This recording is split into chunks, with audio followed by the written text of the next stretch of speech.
আমার আর দেশের খুরমা কিন্তু ছেড়ে দিয়েছে। আচ্ছা তুমি যে আমার মায়ের বিয়ে করতে চাও কি যোগ্যতা আছে তোমার? ভালোবাসা। আমি আপনার মেয়ের ভালোবাসি, আমার পুঞ্জি হলো ভালোবাসা, যেটা সবাই নাই আমার আছে। আমি সেটা বলি নাই, আমি জানতে চাইছি কি করো তুমি? আপাতত খুব সিনসিয়ারলি মনোযোগ দিয়ে আপনার মেয়েটার ভালোবাসা। আয়নার নিজের চেহারা দেখছো, নিজেকে খুব টিনেজার মনে করো না? এই এখন তোমার বয়স কত চলে? 20 10 বছর ধরে তাই 20 বছরের মধ্যেই আটকে আছো। এই ফুল আমগো বাড়িতে কি করে? হ্যাঁ আসে আপনার আব্বা আব্বা করে ডাকতেছে কেন? আমার কোনো আব্বা নাই তো এই জন্য আম্মা। আমার যে আব্বা থাকতো তাই কিন্তু ভালোবাসোস? জি আব্বা, বলি কি বিয়ে করতে চাস? এই ব্যাপারে আমার কোনো সিদ্ধান্ত নাই, আপনাদের ইচ্ছা। আমার ইচ্ছা আছে, আমি আপনার মেয়ের বিয়ে করবো, সেটা ভালোবাসা হবে। আপনারা কেন কইছে আমগো বাড়িতে এসে এরকম সিনক্রেট করতে? উনি আমগো বাড়ির মেহমান, ওনার সাথে তো আপনি আচরণ করতে পারেন না। ও মেহমান হইলে আমি কি? হ্যাঁ, ঢাকায় মাল পাইয়া বইতে গেছো না, ফুল ফ্যামিলি বইতে গেছো। হ্যাঁ শোনো, একটা কথা কয়ে দেই, মাল কিন্তু আসল না, খাদ আছে খাদ। ফালতু কথা একদম করবেন না। আপনি যা করতেছেন অতিরিক্ত করতেছেন, কিন্তু কামের কাম কিছুই করতেছেন না। আসল জিনিসটা খালি নকলের পিছনে ঘুরতেছেন। হ্যাঁ আমি নকল, আমি গ্রামের মানুষ, আমি নকল। আর তো মেড ইন জিঞ্জিরা না।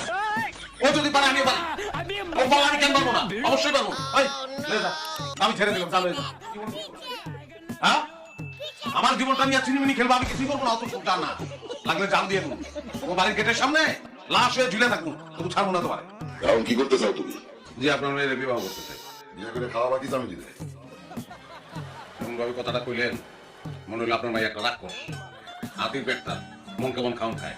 আমার ফ্যামিলিতে আমি, আমার মা আর আমার ছোট বোন, আমরা তিনজন যদি খাইয়া বইয়া থাকতে পারি, সেও পারবে। আপনি দিয়ে দেন চাকরিতে। কি দিয়ে দেবো? চাকরিতে আমার স্ত্রী হিসেবে দিয়ে দেন। খাওয়াইতে পারবো কিনা, পড়াইতে পারবো কিনা, সেই কথা আমি বলতে চাই না। একটা কথা আমি গ্যারান্টি দিয়ে আপনার বলতে চাই, আমার কষ্ট করো না, দিয়ে দেন। দিচ্ছেন না? কাম করো, একটা পাসপোর্ট বানাই দাও। হ্যাঁ, তোমার বিদেশে বানা দেয়। আচ্ছা আমি বলো না, আমার বাপে বলো তখন তো আমার বিদেশ পাঠায় দিয়া আপনি বাকি বিল্লার লগে সামনে বিয়া দিয়ে দেবেন। এসব তেরো লোকজন দিয়েছি বলে কিচ্ছু হবে না, হলো তো? এখন তো অন্য জায়গায় বিয়ের ব্যাপারে তোমার কোনো আপত্তি থাকার কথা না। আব্বা, প্রেম করছি আমি নিজের সিদ্ধান্তে, কিন্তু বিয়ার ব্যাপারে আমার কোনো আপত্তিও নাই, কোনো সিদ্ধান্ত নেই। আপনার কোনোদিন আমার চোখের সামনে আসতেন না। আপনি একটা অযোগ্য লোক, কোনো গ্রিপ নেই আপনার মধ্যে। একটা মানুষের মধ্যে যদি গ্রিপ থাকে, বাচ্চা পর্যন্ত হয়ে যেতে পারে। আর আপনি সামান্য একটা কর্ম জোগাড় করতে পারতেছেন না, শুধু মাত্র টাকা পয়সা দেখে। কিন্তু একটা ভালো মানুষ যাচাই করার লেগে না, টাকা পয়সা কোনোদিন মাপ কাটিয়ে দিতে পারে না। কি লাগে জানো? একটা সংসার ঠিক মতো চালাইতে ভালোবাসা। আবুল হোসেন ভাই আমার ভালোবাসা, আমিও তারা পছন্দ করি। আমি চাইলে কিন্তু আবুল হোসেন ভাইয়ের হাত ধরে ভাইকে যেতে পারতাম, কিন্তু আমি করি নাই। চাই নাই তোমাদের মুখে চুলকানি মারতে।